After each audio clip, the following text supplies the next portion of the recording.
Nietzsche once wrote, "He who has a why to live can bear almost anyhow." What is your why? My dad got diagnosed with dementia at 57 and I need to make it for him. As devastating as it's been, it oddly given me a new refreshing sense of purpose I was lacking before. My dad had dementia before he passed of cancer. The only thing I want you to never forget, is that the emotional memory is the one that goes last. So even when he won't make much sense verbally or his actions seem incoherent, he knows you are his child and will recognize you and cherish your presence. Keep doing the things he loves with him like before. If he enjoys baseball, then keep watching games together, or books, gardening, etc. My dad loved desserts and the last thing he ever ate with me, my wife and the kids was chocolate mousse at the palliative care unit. Give lots of affection, be compassionate and patient. You got this. My wife and me wish you courage, strength and peace of mind. Right there with you, friend. Thanks a lot. Very encouraging words.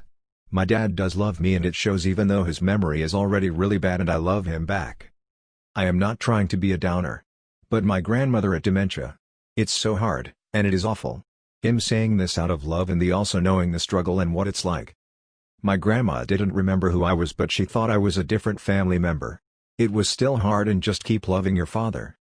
Good luck. Dementia, Alzheimer's, all of those are so awful because watching someone you love lose themselves is hard. But it was also a very purpose-giving experience for me too, and gave me a fresh new take on life. I will always remember my grandma as the classic sweet one with cookies every time ready. She was Italian, so food if you get what I mean. I'm rambling, but I just didn't want you to have high expectations, just reasonable ones, but have your hope high, and much love, Redditor. No lie. My cat got me through rough times. She was the only thing I could look forward to. I would get home so depressed and she would just run up to me and beg for lovings. Then I'd lie down and she'd sit on my chest and purr with her head against my neck, and I would just sit there and smile for hours as I watched TV and had my little fur nugget loving on me. She saved my life. I'm in a much better mental state now, but damn, I miss that little sweetheart. She only passed 4 months ago. Maybe it's not time yet, but when it is, don't be afraid to find another kitty to adopt. Fur Nugget would understand and want you to keep handing out the loves. I think your heart grows a size with each pet you bond with. Smile. I remind myself that the pliosaurs ruled the oceans for 100 million years, and that rocks have fallen to the earth that are older than the solar system. To me, that puts life into context. I'm here for this brief moment, and though it may not always be thrilling, it is a very special thing to be alive. That's kinda how I feel. I think about the sheer impossibility that the humans we are actually beat the odds and came into existence. Any variation along the way that led to the unique combination that produced any of us would have annihilated our existence. Either some other person would have been produced or nothing would have been made. The odds of us, the very special us, of existing is almost impossible. And yet here we are. I'd consider it an especially sharp spite to the universe to not live out this existence. So I do. I recently had a breakdown where I felt the pain that my friends and family would feel if I chose to actually go through it. It felt so fucking terrible, I wouldn't wish that on them. So suicide isn't really ever a real choice. Plus, had a dream about being in purgatory that felt so fucking real, and terrifying. Feeling my consciousness collapsing in on itself, but my mind panicked and wanted to live after all. Waking up from that was such a blessing. The thought that I wouldn't wake up from the real thing scared me enough to keep it for the time being. A breakdown like that was the epiphany, so to speak, that got me to the first step on my way up from the bottom. Of all things, it was a celebrity suicide that changed the way I thought. When Chris Cornell killed himself, it hit me, if I was sad over a celeb I didn't know IRL, imagine how sad my mom or LT boyfriend would be. Truly, considering how crushed my mom would be. That was the beginning of things turning around. Things are better now. I'm by no means healed as a person, but every single day is better. Edit, clarity. The so-called psychotically depressed person who tries to kill herself doesn't do so out of quote hopelessness or any abstract conviction that life's assets and debits do not square. And surely not because death seems suddenly appealing. The person in whom its invisible agony reaches a certain unendurable level will kill herself the same way a trapped person will eventually jump from the window of a burning high-rise. Make no mistake about people who leap from burning windows. Their terror of falling from a great height is still just as great as it would be for you or me standing speculatively at the same window just checking out the view, i.e. the fear of falling remains a constant. The variable here is the other terror, the fire's flames. When the flames get close enough, falling to death becomes the slightly less terrible of two terrors. It's not desiring the fall, it's terror of the flames. And yet nobody down on the sidewalk, looking up and yelling "Doomed!" And hang on, can understand the jump. Not really. You'd have to have personally been trapped and felt flames to really understand a terror way beyond falling. David Foster Wallace. I'm in the group that is more curious that there is a chance I will actually belong and find love in the afterlife. Sometimes the feeling of getting death over with and moving on seems tempting, but the other part of me says that when I look back on my life, I will look at it as giving up, and I have too much pride for that.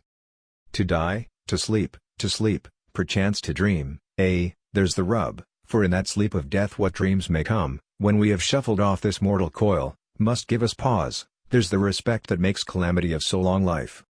Thus conscience does make cowards of us all.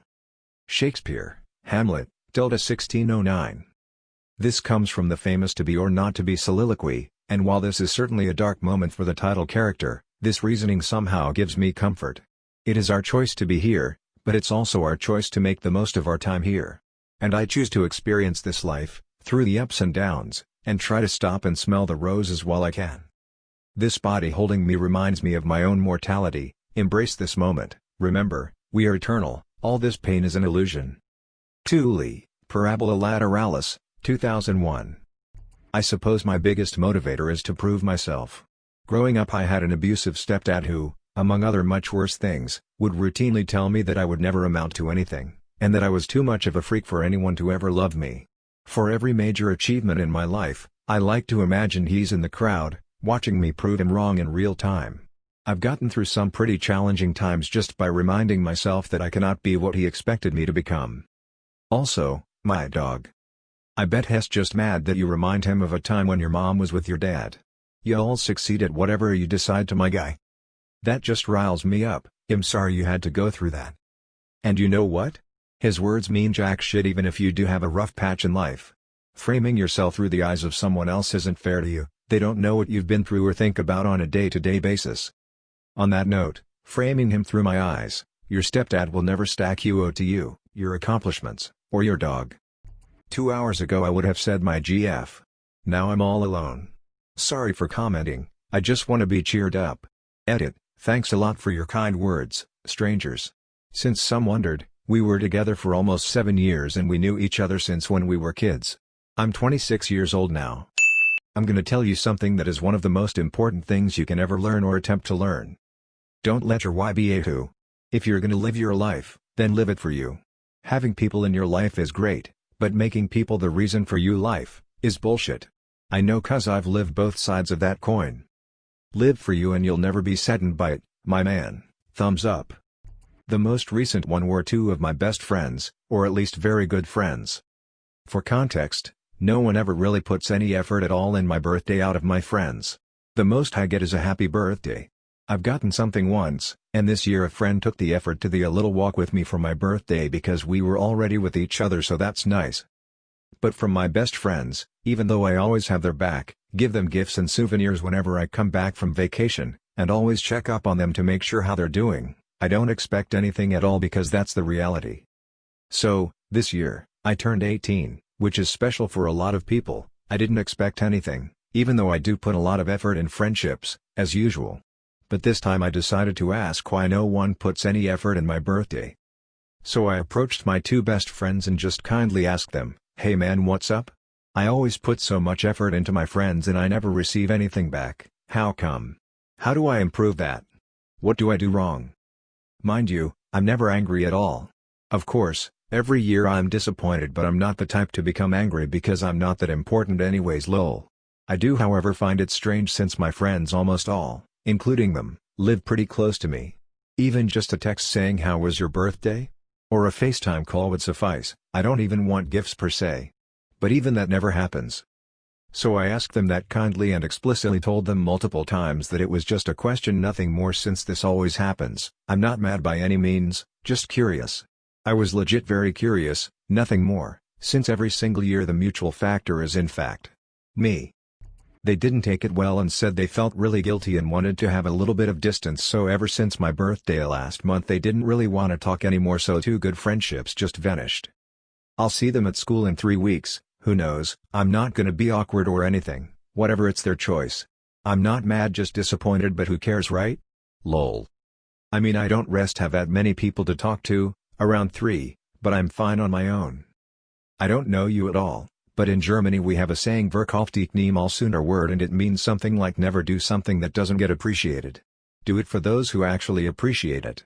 You seem like a nice guy, you'll find more real friends. Yeah. That's true, just sad that if I were to stop being the first to seek contact, a lot of contacts would disappear. I've got family thankfully, so I'm never lonely, but still. I maybe should indeed just keep the real friends that are worth the effort.